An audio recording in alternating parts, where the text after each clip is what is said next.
I've been hearing many people using sovereignty, and it tends to be used as a statement of autonomy or a statement of self-determination.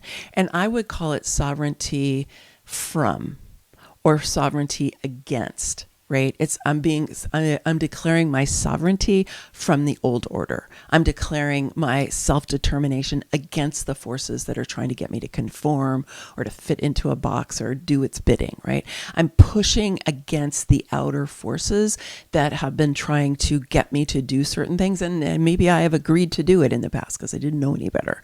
And now I'm taking on my own destiny, and I'm going to be sovereign of my being. It's awesome.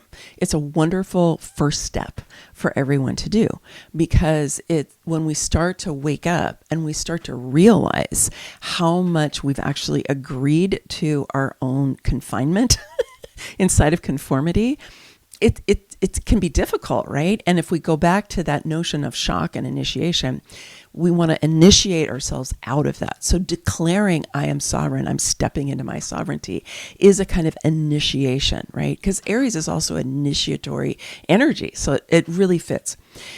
There is a shadow to this, though, that I want to name here and help you to maybe see a different way of working with sovereignty. So the thing is that whenever we declare like our freedom from something, right, or here our sovereignty, our freedom from that, we stay tied to it. Okay, because we're pushing against something. And so we stay tethered to it, and it keeps us tethered to the past.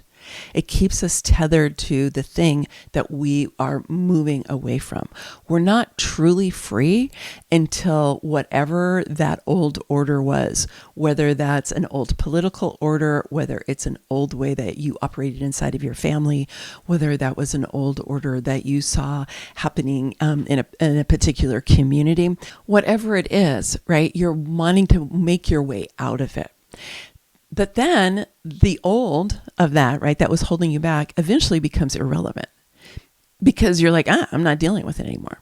Well, we think it becomes irrelevant. But the next step with sovereignty is really to become sovereign of yourself, sovereign of your own personal domain, sovereign of your energy field, sovereign of your emotions, sovereign of your physical body, sovereign of, how you're showing up in the world, right? Sovereign of rather than sovereign against or sovereign from. And this helps us really turn our attention to ourselves, which to me is a more juicy and exciting and full of possibility form of sovereignty than the other.